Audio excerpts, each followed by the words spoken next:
placer estar de nuevo en sus hogares con un programa más de esta semana. Hace unos días observaba en el Polideportivo en Santo Domingo la cantidad de gente que anda caminando, haciendo ejercicios, procurando tener una mejor vida. Y me puse a analizar si hemos realmente cambiado la forma de ser del costarricense, si los factores que antes nos mataban ya no lo son tanto, o si realmente el cambio de los hábitos en nuestras formas de vida está dando los resultados que nosotros pretendemos. Y es por eso que hoy quisimos hablar de los factores de riesgo que afectan la salud suya y la mía y la de todas las personas, para tratar de entender el entorno de cómo nos está yendo y procurar hacer mejoras para tener una vida más estable y una vida en mejores condiciones. Y para eso hemos querido invitar a nuestro panel de lujo, inicialmente con el doctor Jorge Brizuela Lizano, que es médico general, a quien le damos la más cordial bienvenida, así como a la doctora Adriana Herrera Odio, que es nutricionista, y al doctor Pablo Pacheco Blanco, que es médico que trata el tema de la medicina física y rehabilitación, y además es el subdirector del Centro Nacional de Rehabilitación. A todos ellos, muchas gracias por acompañarnos en este programa de esta semana. Voy a hacer la primera pregunta, tal vez como para que cada uno de ustedes me contextualice en unos cuantos minutos. ¿Cuáles son esas enfermedades, empezamos con el doctor Brizuela, que todavía nos están pasando factura y a la cual hay que ponerles atención, doctor? Sí, bueno, si quisiéramos ser claramente estadísticos, tenemos enfermedades del corazón y de los grandes vasos en primer lugar. Sin embargo, para entender este punto es importante entender que esto se refiere a las enfermedades propiamente del corazón, lo que llamamos también enfermedad cerebrovascular, o lo que la gente normalmente llama los derrames, y los aspectos relacionados con trombosis. Eso engloba la enfermedad cardiovascular en nuestro país. En segundo lugar, pero ya muy cerca, y casi que podemos decir que en pocos años esto va a ir superando las enfermedades cardiovasculares, es la enfermedad oncológica, o sea, el cáncer.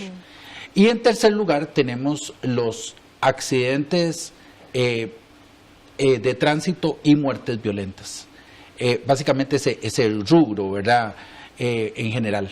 Sin embargo, si fuéramos claros, también tendríamos que decir que los epidemiólogos señalan que hay en este momento la humanidad en general ha pasado a una quinta etapa epidemiológica, y es lo que llamamos la obesidad y la inactividad. O sea, el cambio en nuestros estilos de vida es lo que nos está pasando la factura en general. Bueno, nos tiró como 7 temas de un solo tiro y todos complicados. Doctora, decía el doctor el doctor Brizuela, que comienzan a aparecer ya temas como la obesidad como un detonante importante, y ahorita vamos a ir segregando todos porque tenemos que hablar del corazón, tenemos que hablar de otras cosas. ¿Qué tan dramático está siendo, verdad? Sin que me vuelvan a ver mucho a mí directamente con el tema de obesidad. Bueno, a mí me llama mucho lo que dice el doctor Brizuela, la atención de qué nos estamos muriendo los ticos, cuáles son esas causas de muerte y qué tan prevenibles puede ser, o qué tanto nosotros podemos hacer por nosotros mismos como sociedad, porque se ha visto tanto que en la enfermedad cardiovascular como en la enfermedad oncológica, el estilo de vida en sí, llamemos estilo de vida no solo el ir al gimnasio y tratar de comer un poco más de proteína y vegetales, sino todo lo que engloba un estilo de vida, es lo que la persona hace todos los días de su vida. Cómo duerme, a qué hora se levanta, comemos todos los días de la vida, ¿verdad? No solo es el qué comemos para el desayuno, sino cómo lo estamos comiendo, si nos lo estamos comiendo en un carro todos estresados, comiéndonos algo que pasamos a un restaurante de comida rápida, o si tal vez sí lo hicimos en la casa, pero vamos con ese estrés al trabajo. En el trabajo estamos siendo 100% sedentarios. ¿Cuántas horas al día estamos sentados? ¿verdad?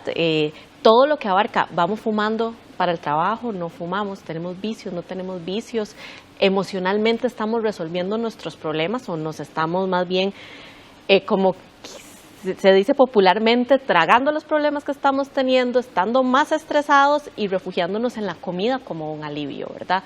Entonces yo creo que es muy importante esa mirada hacia nosotros como seres humanos, de ver qué es lo que está pasando en la sociedad y qué estamos haciendo nosotros desde los diferentes puntos que tenemos. Y yo soy madre, entonces, ¿qué hago por mí misma primero?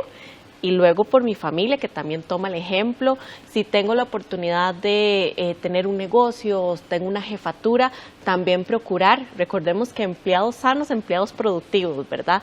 Entonces creo que esta parte que llamamos estilo de vida y la medicina basada en el estilo de vida es algo que en los próximos años tenemos que ponerle más cuidado y actuar desde las políticas nacionales, en las empresas y desde este núcleo familiar, pero sobre todo acordarnos de nosotros mismos, porque siempre es la mamá cuidando que las meriendas de los hijos y ella comiendo desordenadamente, estresada todo el día y no durmiendo.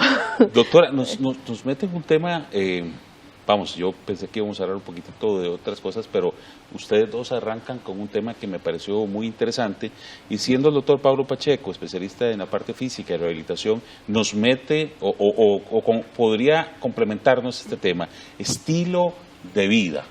Antes de hablar de problemas de corazón, antes de hablar de todo lo demás, vamos a tener que hablar de estilo de vida. ¿Cómo lo ve usted? ¿Cómo lo percibe, doctor? Bueno, en realidad nosotros desde la especialidad de medicina física y rehabilitación vemos que hay un enfoque multidisciplinario. ¿Esto qué quiere decir?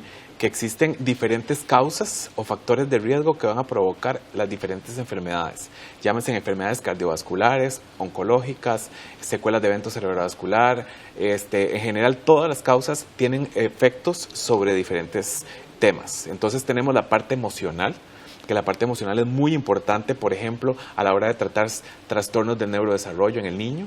Tenemos también que la parte emocional puede afectar la parte cardíaca, puede afectar la parte oncológica, ¿verdad? Tenemos que las personas que tienen mayores cargas de trabajo o que tienen mayores cargas de estrés pueden tener mayores secuelas de enfermedades.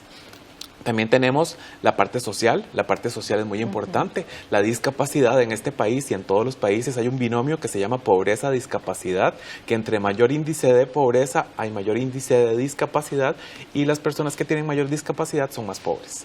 Entonces también tenemos que este factor es muy importante. También lo que se llama prevención primaria. La prevención primaria son todas aquellas cosas que yo hago por mí mismo. Entonces, por ejemplo, el hacer ejercicio, el tener una dieta adecuada, el tener un estilo de vida saludable que podemos controlar nosotros mismos es muy importante. Y la prevención secundaria, todas aquellas personas que tienen algún tipo de enfermedad, como por ejemplo una diabetes mellitus, una hipertensión arterial, que cumplen efectivamente con su tratamiento, que desgraciadamente en nuestro medio es muy difícil. Entonces vemos los pacientes diabéticos que aparte de ser diabéticos son obesos, son hipertensos, tienen un alto riesgo de contraer otro tipo de enfermedades y aún así no se cuidan con su dieta ni con su medicación. Entonces tenemos que se engloba en un grupo de acciones que los médicos podemos tratar o podemos manejar en la vida del paciente.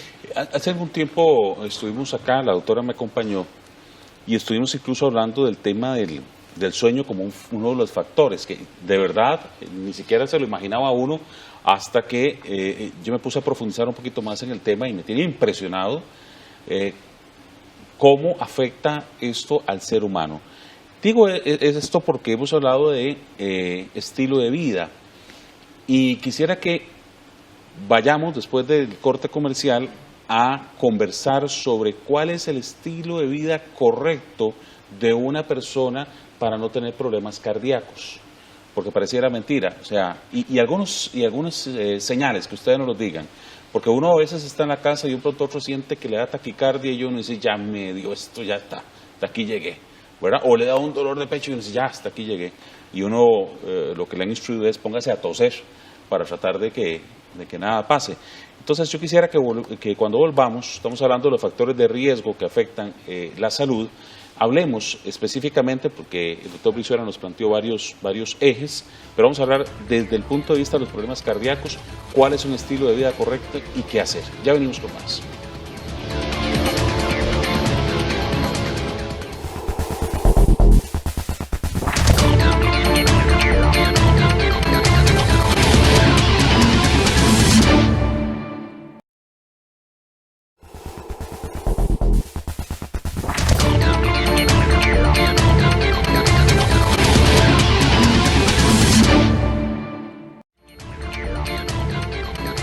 estilo de vida. ¿Okay? Entonces, sobre ese eje vamos a continuar. Estábamos en la pausa comercial y como es natural, bueno, surgen preguntas, los compañeros camarógrafos también, y estábamos hablando de este tipo de multifactores que golpean a una persona que puede padecer de los problemas cardíacos. ¿Cómo lo definimos, doctor Brizuela, este tipo de multifactorialidad? Bueno, desde el punto de vista de medicina interna, que es mi rama, y sobre todo en la consulta médica, los especialistas en medicina nos preocupamos por los factores de riesgo coronario que tienen mayor peso. Y entre esto es muy importante, bueno, señalar que, la edad tiene un peso muy importante. Precisamente el ser para los factores de riesgo coronario, diabetes, hipertensión arterial, el fumado, la obesidad, y por ahí se evalúa también sexo y algo que es muy importante. Más problemitas cardíacos, los hombres o las mujeres? Depende de la edad. Vamos a ver, es interesante porque se dice que hombres más que mujeres hasta cierto punto.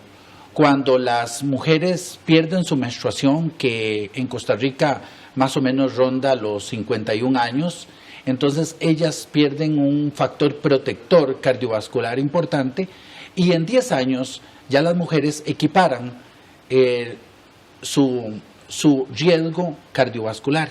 E interesantemente, años después, más bien las mujeres tienen más riesgo porcentual que los hombres de enfermedad cardiovascular.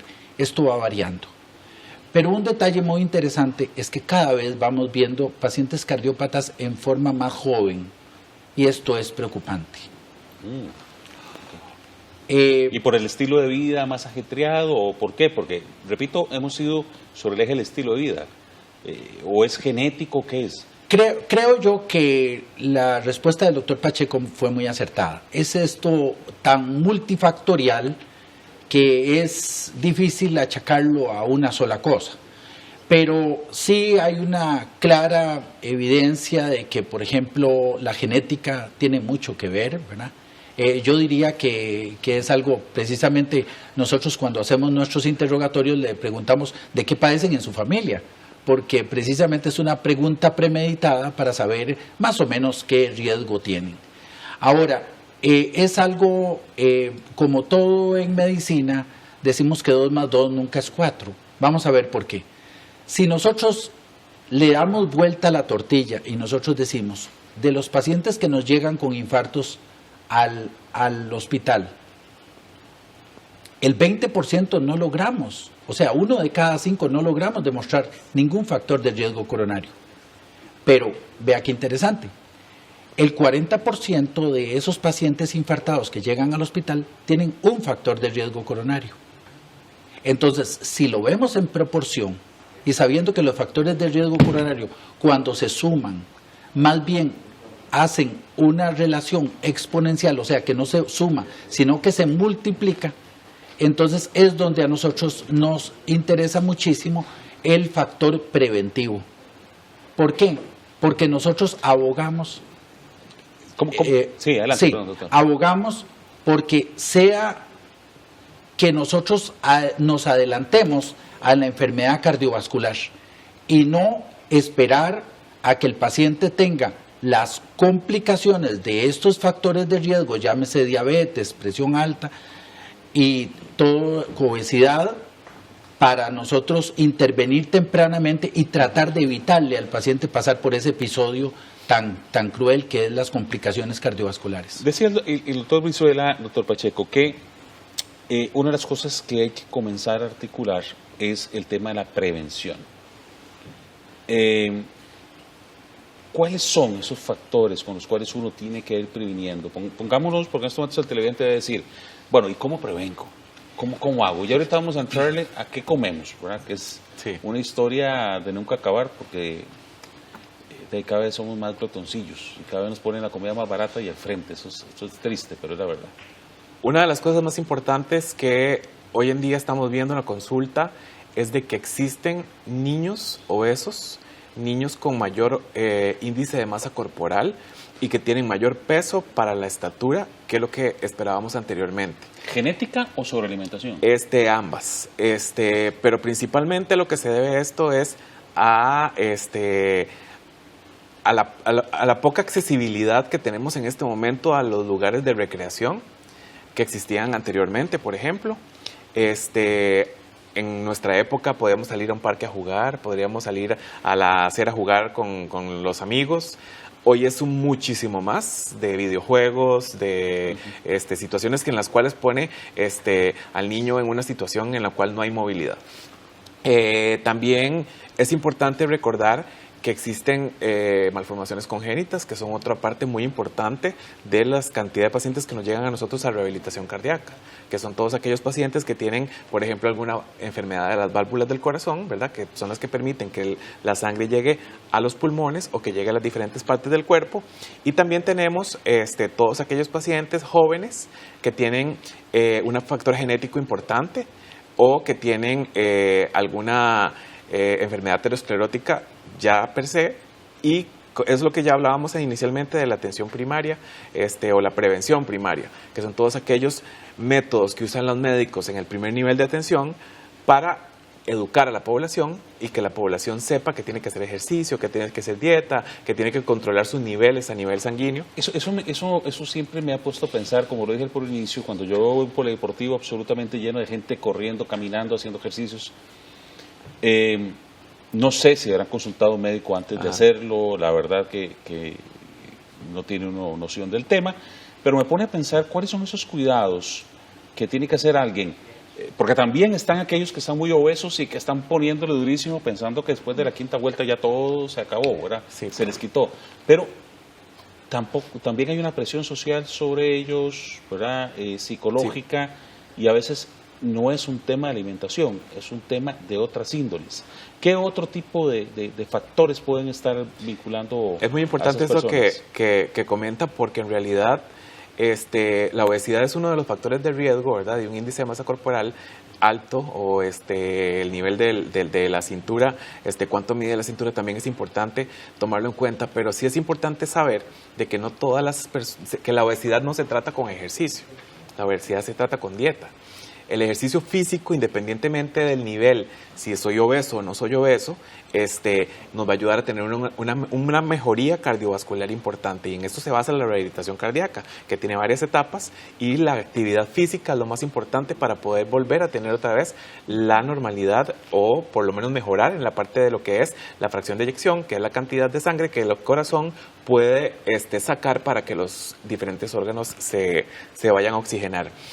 Pero sí es importante saber de que ahorita en este momento existen muchas modas. Entonces está el CrossFit, o está el TACFit, o está todos estos ejercicios que están de moda.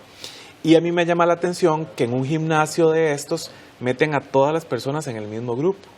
Entonces, si tenemos a un muchacho que tiene 12 años, lo meten con uno de 25 que es triatlonista, igual meten al paciente obeso que nunca ha hecho ejercicio, y a todos los meten en el mismo nivel.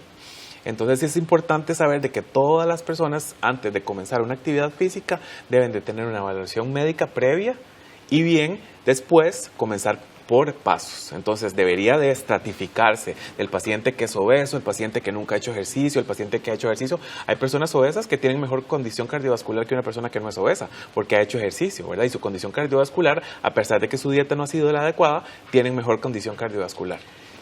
Doctora, bueno, lo plantea el doctor Pacheco, no se pierde peso haciendo ejercicio, se pierde peso con alimentación y el cuidado que ella tiene que tener.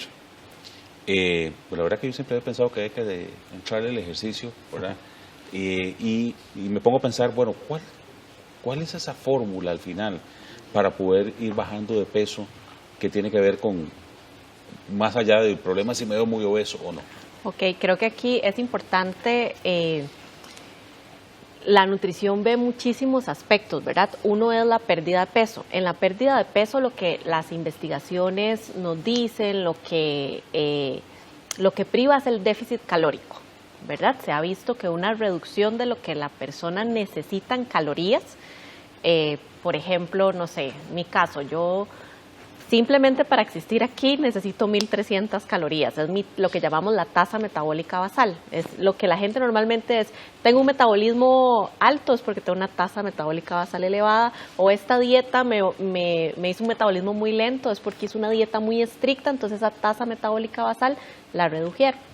Ahora, uno no solo respira, ¿verdad? Uno va al trabajo, hace alguna actividad física, etcétera. Entonces, nosotras como nutricionistas lo que hacemos es que le sacamos el requerimiento a un paciente. Entonces, este paciente lo que me cuenta que en su vida necesita 2.000 calorías.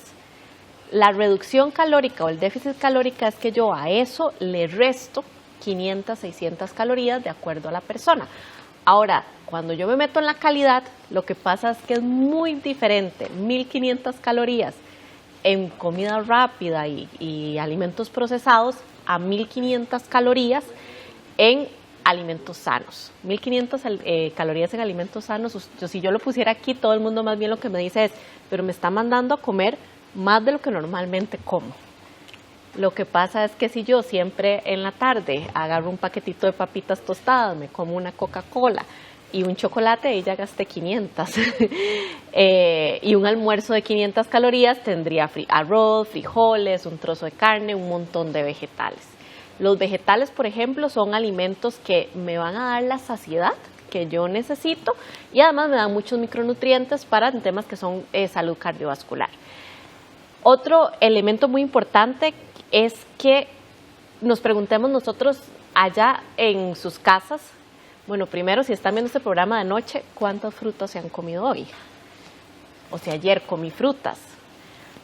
Si mi plato, la mitad del plato realmente fue de vegetales, porque yo creo que todo el mundo lo sabe, damos muchísima información del plato, la mitad debe ser vegetales, la otra, pero realmente ¿cómo lo hacemos, verdad? O sea, realmente lo estamos haciendo y por qué no es que no lo estamos haciendo.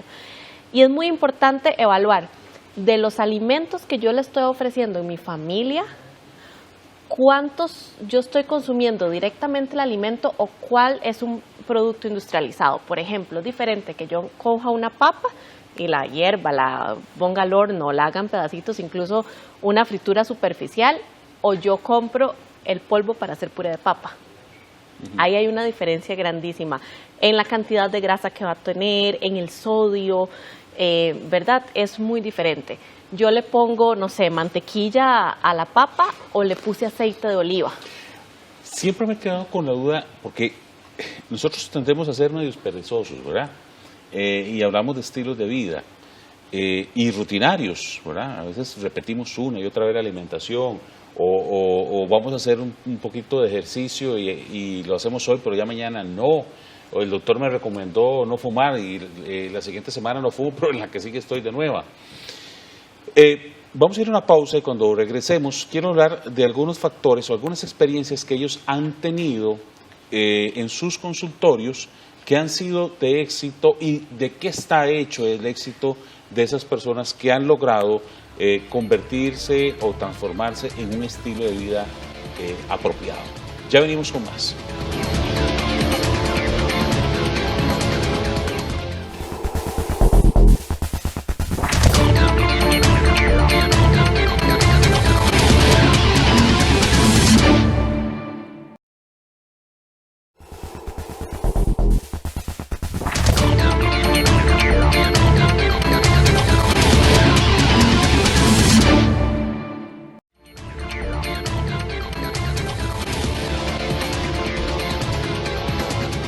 Sí, me decía ahorita la doctora Herrera que es muy particular ver cómo la gente al final tiene un principio claro que es el del plato partido a la mitad, ¿verdad? Y uno de sus laterales partido a la mitad para dividir cada uno de los contenidos, ¿verdad? Y que no lo hacemos, pero que al final sí hay gente que se mete en unas cosas dificilísimas, en procesos de dietas súper complicadas. Doctora, ya se ha dejado de lado, y esto es muy importante porque lo he ido aprendiendo yo con el paso de los tiempos, de que el tema sea bajar de peso por bajar de peso. El tema es disminuir grasa, bajar grasa. Si usted tuviera que hablarnos o explicarnos algunos casos de éxito y qué es lo que ha nutrido esos casos de éxito, ¿podría ponernos algunos ejemplos, doctora? Ok, bueno, para mí un ejemplo de un paciente que lo logra es, yo siempre le hago la pregunta, ¿a usted viene o lo traen? Entonces muchas veces es como, bueno, el doctor me dijo que si no iba donde la nutricionista no puede volver a la segunda cita, o mi esposa me trae, ¿verdad? Entonces creo que un caso que va a tener mucho éxito es aquel paciente que decide hacerlo y que decide hacerlo para toda la vida. Y que no se va a poner como requisito de seguir intentándolo el ver resultados inmediatos. Porque a veces es muy frustrante uno tener 15 días de estar haciendo cambios en alimentación, hábitos, estilo de vida en sí, y ponerse en la pesa y decir, solo 500 gramos. Lo que pasa es que, bueno, estadísticamente 1 kilo de peso a usted le está dando grandes beneficios y grandes logros. Yo siempre les digo, si esto es para toda la vida, a mí no me funciona que un paciente logre disminuir 10 kilos en un mes, como lamentablemente, muchos comercios lo ofrecen, y después en 2 años usted tenga 15 kilos más. O sea, vaya, si es 500 gramos, son 500 gramos. Es como la constante en esas famosas dietas mágicas, ¿no? Sí, o sea, yo no necesito las cosas mágicas, yo necesito ir un día a la vez. Si es para toda la vida, ¿por qué tanta prisa? Como el matrimonio, no, mentira. Es ir, o sea, creo que tenerse paciencia ellos mismos, pero sí arrancar, tomárselo en serio. Me parece que el ser responsable uno mismo con qué es eso que yo me quiero llevar a mi cuerpo y que lo estoy haciendo todos los días, entender que no hay ningún alimento que por sí solo pueda causarme una enfermedad, ni tampoco un alimento que por sí solo me pueda curar, ¿verdad? Hay gente que le dice, bueno, no sé, la chía es bueno, aguacate es bueno y me como 5 aguacates. Por supuesto, eso no me va a hacer ningún beneficio. Lo importante es cómo yo combine, y para mí algo muy importante es esto, que el 80% de la alimentación se base en vegetales, en proteínas magras, por ejemplo, pollo sin grasa, pescados, dejar las carnes rojas, ojalá para 1 o 2 veces a la semana. Recordemos que, y aquí no estoy tratando de recomendar la dieta vegetariana, pero los vegetarianos han logrado en salud cardiovascular estadísticas muy buenas, que antes teníamos que ir a la comunidad científica vegana a ver los artículos, pero ya están en las revistas médicas reconocidas, donde hay grandes beneficios para la salud cardiovascular. Y yo no estoy mandando aquí a la población a ser vegetarianos, sino que poner en el plato más vegetales y reduciendo las carnes procesadas, por ejemplo embutidos, por ejemplo las carnes curadas, aumentar el consumo de pescado, de proteína sin grasa. La doctora viene hablando de todo esto y yo empiezo a pensar en el choricito y todas las cosas. Sí, eso son, por ejemplo, son las carnes. Y sí, muy importante, los costarricenses... Nos traiciona la mente, ¿no? Los costarricenses hemos dejado un alimento, un tipo de carbohidratos que son las leguminosas, que llegarían a ser la proteína de los vegetarianos. Los frijoles, los garbanzos, las lentejas, los guisantes son muy económicos, ¿verdad? Y nos dan grandes beneficios a nivel de salud. Son altos en fibra, son altos en antioxidantes, tienen proteína, tienen estos carbohidratos de absorción lento, y muchas familias quitaron las leguminosas y ponen más arroz. Sí. Entonces yo siempre le digo que el gallo pinto sea más pinto que gallo. Eso es muy interesante. Un poquito más rojito o un poquito más negrito. Doctor, usted es médico del Centro Nacional de Rehabilitación y ha tenido que llevar, me imagino, procesos de rehabilitación en este tipo de temas cardiovasculares. ¿Qué hace la diferencia? ¿Es esa decisión de la persona de rehabilitarse o qué es? Si tuviera que narrarnos algunos casos de éxito, ¿cuáles escogería, doctor? Sí, la pregunta es en suma interesante, y si quisiera uno poner un común denominador yo diría educación, porque educación hace un cambio sustancial en el hombre o no es educación del todo. Y yo creo que el médico principalmente está dado, en el caso de nosotros, a educar al paciente, explicarle primero que todo ¿Por qué la importancia de la dieta? ¿Por qué la importancia del ejercicio? ¿Por qué la importancia de los medicamentos? Y voy a este punto. Primero que todo, cuando yo le pregunto a mis pacientes cuál es su tratamiento de la diabetes o cuál es su tratamiento de la presión, lo que me responde es únicamente acerca de las pastillas que toma. Y yo creo que ahí está el primer gran déficit educacional en el paciente. Es entender que dieta, ejercicio y el tratamiento son los 3 pilares que él tiene que vigilar y que los medicamentos o los fármacos no van a hacer milagros si usted no hace cambios en su estilo de vida. Entonces, el médico tiene que estar interesado en, o ser el primer interesado en decirle, pero estamos fallando en estos 2 puntos. Eso va a ser un cambio fundamental en el paciente. La otra situación es que yo creo que es muy importante lo que dijo la doctora, es precisamente de tener la relación es médico-paciente. O sea, yo le propongo algo a mi paciente, pero mi paciente tiene que estar de acuerdo y estar educado y entender para qué se le va a prescribir un ejercicio. Y entonces, ¿y por qué es que va a hacer tanto ejercicio como dieta?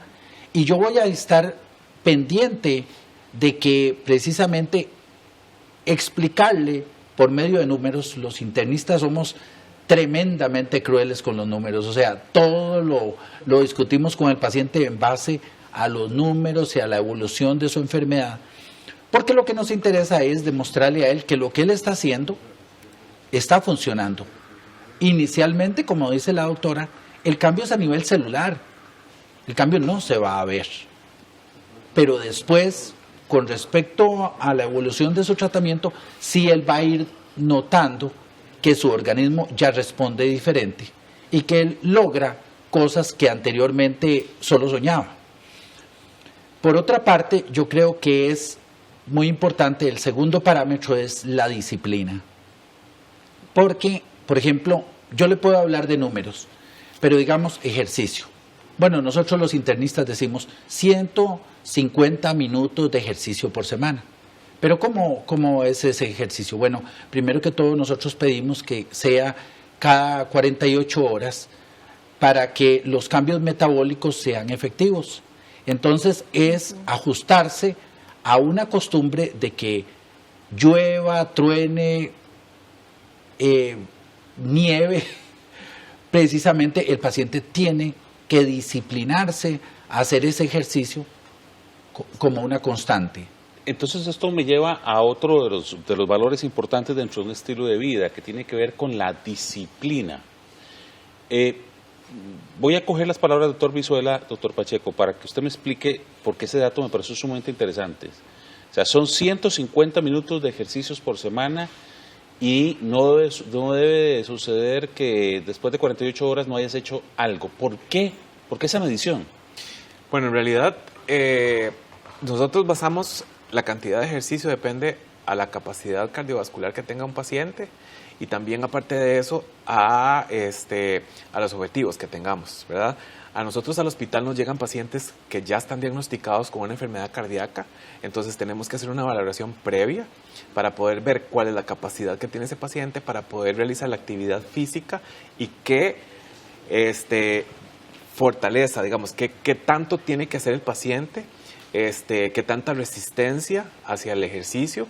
Entonces, en cuanto a pacientes los que ya tienen enfermedad cardiovascular como tal, tenemos que hacerlo ajustado a cada paciente. Una de las cosas más importantes es el apego al ejercicio. ¿Por qué? Porque cuántos de estos pacientes que entran en nuestro programa de rehabilitación se mantienen después del programa haciendo ejercicios. Porque desgraciadamente, a pesar de que ya se llevaron un susto, ¿verdad? Porque ya tuvieron un infarto, una vez que el programa termina, dejan de hacer ejercicio. Y los volvemos a ver otra vez con un reinfarto o los volvemos a ver otra vez con una enfermedad cardiovascular. Esto de la cantidad de horas por semana lo que hace es que estimula o lo que nos dice es la cantidad a nivel metabólico basal que tiene que tener durante la semana el paciente para poder mantenernos en actividad física constante. Esto sí, como le digo, tiene que ser individualizado. ¿Por qué? Porque los pacientes normalmente quieren comenzar a un ritmo más fuerte. A veces nuestro programa de rehabilitación cardíaca en el hospital, pues ponemos a un paciente muy joven a hacer repeticiones, muy pocas repeticiones, a una intensidad muy baja, pero es la intensidad que ocupa ese corazón para poder hacer las actividades y poder ir fortaleciéndose cada vez más. No podemos comenzar con una intensidad alta o con una cantidad de repeticiones intensa porque podemos crear otro infarto, ¿verdad? Entonces es importante ir midiendo de paciente a paciente qué capacidad va a tener para poder ir haciendo la capacidad de ejercicios en cada día. Y también, como le digo, lo más importante para mí es crear conciencia de que el ejercicio debe continuar después del tratamiento. Entonces nosotros hacemos todo un equipo, ¿verdad? Está la nutricionista, está la parte médica, está la parte de trabajo social. Eso me gusta, cada vez estamos más convencidos de que es un asunto integral. Es integral, sí. Y una de las partes más importantes es de que tenemos la parte de psicología. Entonces todos los pacientes que ya entran dentro del programa van a tener una evaluación por psicología para que el paciente cree conciencia y pueda después entender qué es lo que tiene y poder continuar con la cantidad de ejercicio que debe hacer, porque el paciente tendrá que seguir haciendo ejercicio por el resto de su vida y lo mínimo que tiene que hacer, como decía el doctor Brizuela, son los 150 minutos por semana, pero que el paciente entienda por qué, ¿verdad? No es como de que tengo que hacer 150 minutos y ya hice el 149 y ya voy parando. O sea, no. O sea, es porque tengo que tener un objetivo, que el objetivo es mantenerme con vida, en este caso, ¿verdad? Que entonces es algo muy importante, ¿verdad? No es que voy a hacer ejercicio para bajar de peso, como les digo yo hago ejercicio por salud, en la parte personal. Otra gente hará ejercicio creyendo que va a bajar de peso y hace ejercicio un poquito más extenuante. Pero el ejercicio que hacemos con una persona que tiene una enfermedad cardiovascular es para mantener el corazón bien, sí, para poder tenerlo ahí ejercitado. Sí. Van a tener que incluir un motivador ahí y que le pueda uno estar llamando cada vez que ya uno dice, ya no me quiero levantar a hacer ejercicio. Sí. Vamos a ir a una pausa y cuando regresemos en nuestro último segmento vamos a empezar a hablar de tips, de cositas que queremos que usted sepa, que lo entienda, que lo lleve. En realidad veníamos a hablar de multifactores y no lo pudimos lograr, nos metimos en uno solo, que es el tema cardíaco. Está el tema de los accidentes de tránsito, que también es bastante complejo, y el cáncer. Pero bueno, tendremos oportunidad en otros programas de seguir hablando de todas estas cosas. Ya venimos con más.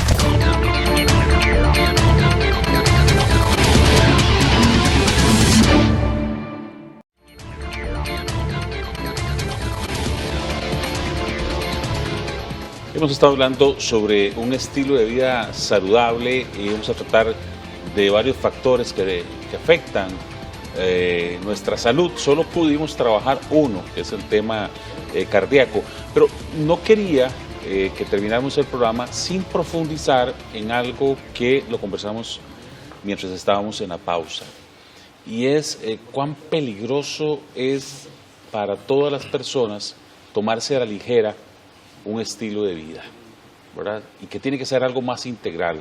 Doctor Brizuela, usted nos hablaba de esto.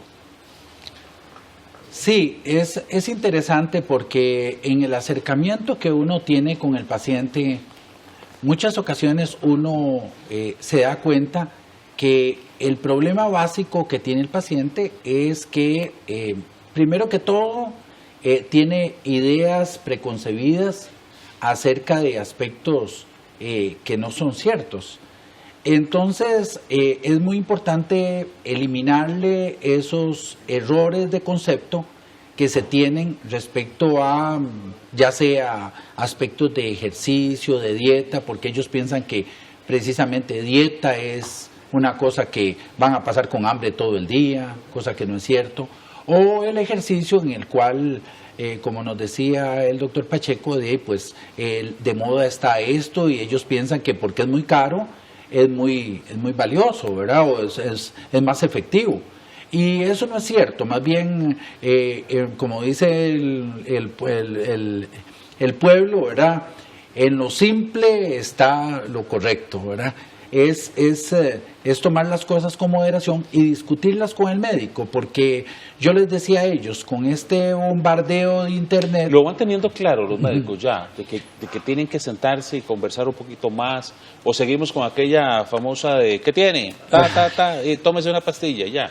Bueno, yo creo que hay un cambio fundamental en el médico, en el sentido de que nosotros sí estamos claros de que, por ejemplo, en Costa Rica tenemos enfermedades de rico, enfermedades de países ricos con dinero de país pobre. Y entonces eso hace pensar al médico que va a ser imposible tratar este cúmulo de enfermedades si no nos volcamos hacia medicina preventiva, hacia medicina más lógica, a evitar que estos factores aparezcan. Ahora estamos muy preocupados en la etapa prediabética, a que nosotros somos más agresivos en este momento en tratar las cifras de presión arterial. Antes seguíamos mucho, digamos, la escuela americana, ahora tratamos de seguir un poquito más la europea, que es un poco más rígida, que son... es decir, ser muy cautos. Incluso les recomendamos a los pacientes que tengan su aparato de presión en la casa, porque eso es una buena costumbre. Todo paciente hipertenso, pues uno idealmente le gustaría que traiga su control y que le diga a uno, bueno, estas son 20 o 30 tomas de presión que yo me tomo en mi casa muy correctamente tomadas.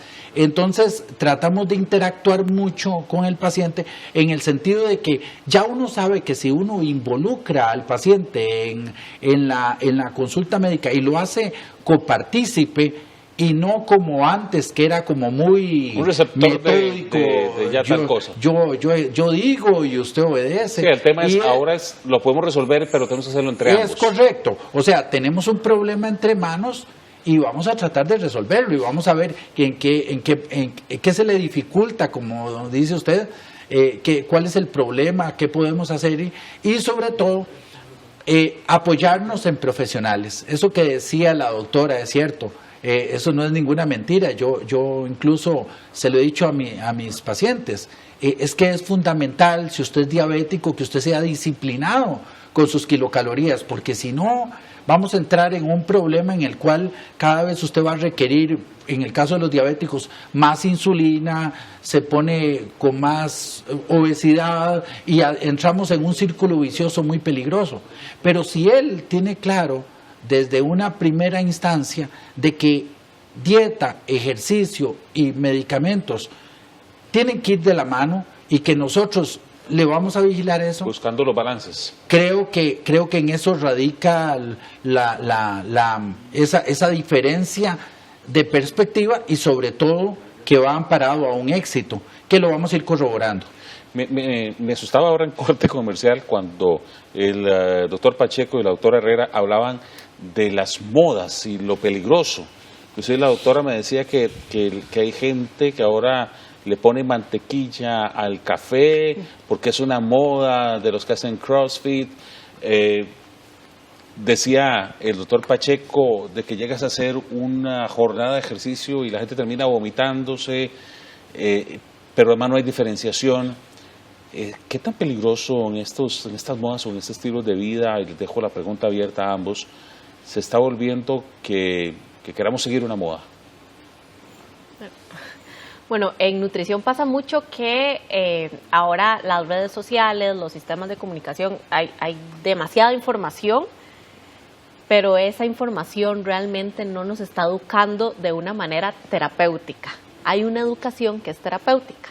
Si yo le explico a mis pacientes qué es la grasa saturada, qué hace en el cuerpo la grasa saturada y qué es la grasa mono y poliinsaturada, y que es un conocimiento que ellos lo pueden aplicar en sus casas. Pero si yo veo en redes sociales a un deportista o a alguien que, no sé, de estos de que hacen músculo, ver qué es lo que están haciendo, y yo soy un paciente que ha tenido un infarto agudo de miocardio, que está en un programa de rehabilitación cardíaca, y aquí me dicen que esto es lo mejor, entonces yo voy y compro el aceite de coco y compro la proteína en polvo y me hago batidos ¿verdad? De un montón de... Entonces es muy importante el saber que hay profesionales para cada cosa.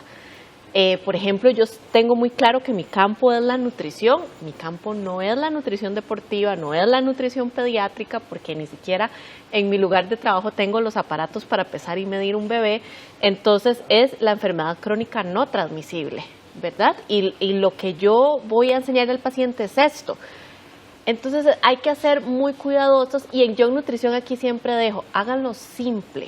O sea, la alimentación costarricense está hecha de una manera muy inteligente, el casado, el gallo pinto, o sea, realmente creo que si cuidamos las porciones... Con más frijoles que arroz, dijo la doctora ahora. Si cuidamos las porciones, lo podemos hacer de una buena manera. Tenemos muchas frutas disponibles, vegetales, ir a la feria, usted compra un montón de comida y la factura no es tanta como ir al supermercado y comprar las cosas ya, ¿verdad? Que hay que combinar las dos, pero no es lo mismo una salsa de tomate que usted haga en la casa que la que usted compra, que si usted lee cuántos gramos de azúcar tiene, a veces son 2 cucharadas por el poquito salsa que va a usar, y el sodio que tienen los preservantes, ¿verdad? Entonces, hacerlo más simple y buscar al profesional adecuado.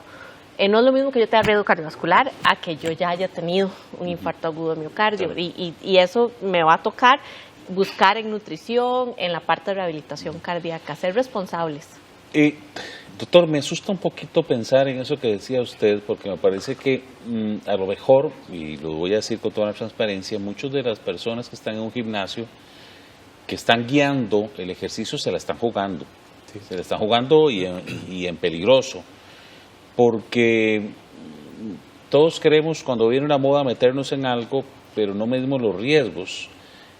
¿Cuáles son esas características que tiene ese llamado de atención? Si Alan Trigueros decide ir a un gimnasio, ¿en qué se tiene que fijar? ¿Verdad? Porque muchas veces te dicen, no, ahí va a estar el preparador.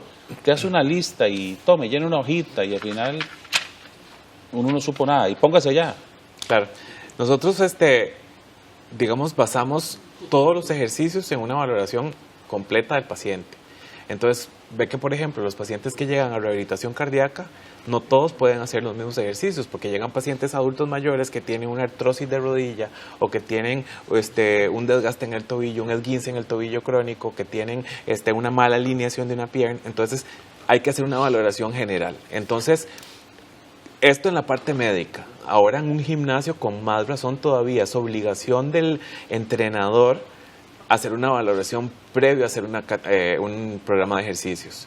Ahora en internet, como decía la doctora, encontramos cualquier cantidad de ejercicios que están de moda. Entonces tenemos el Farlek, que se usa para disminuir de peso. Entonces la gente en el Farlek lo que hace es que lleva el corazón a unos latidos, entonces lleva el corazón a lo máximo y después descansa 1 minuto. Entonces 3 minutos rápido, 2 minutos despacio.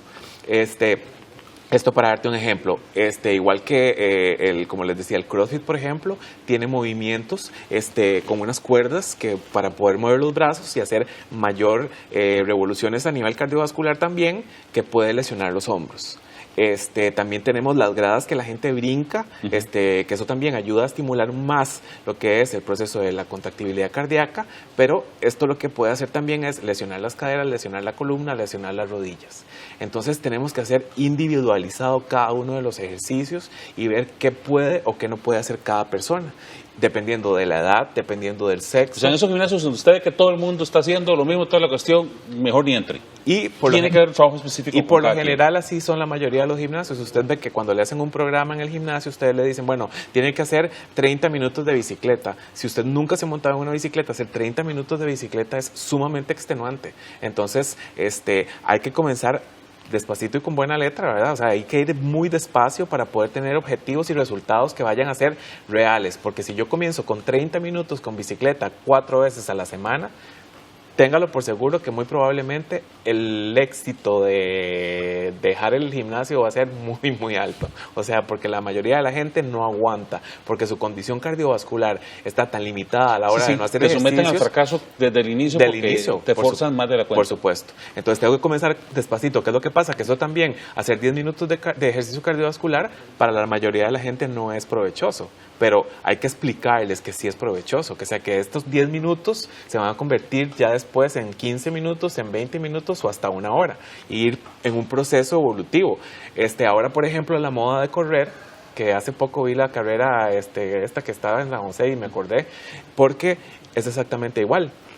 Yo antes hacía medias maratones y corría bastante, y siempre me acuerdo de ver a la gente que comenzaba una carrera y la mayoría de la gente no la termina. O no solo la termina, sino que la terminan caminando o se caen y terminan todos golpeados. Todos chollados. O sea, es gente que no está preparada por hacer una carrera. Claro. Entonces, para poder hacer cualquier tipo de actividad física, tiene que tener primero una evaluación médica. Yo quiero agradecerles a mis invitados. Como les dije, veníamos con la expectativa de hablar de muchos factores que afectan a la salud. Solo pudimos tratar uno, luego vamos a sentarnos otra vez para tratar otros temas. Pero creo que lo que me queda más claro es que es un tema de estilo de vida. Y en ese estilo de vida, si usted va a tomar una decisión o debe tomarla para vivirla mejor, tiene que tener, creo, que 3 factores importantes. Primero, que los especialistas le digan qué puede hacer y qué no puede hacer, ¿verdad? Porque cada organismo es una pieza distinta por sí sola.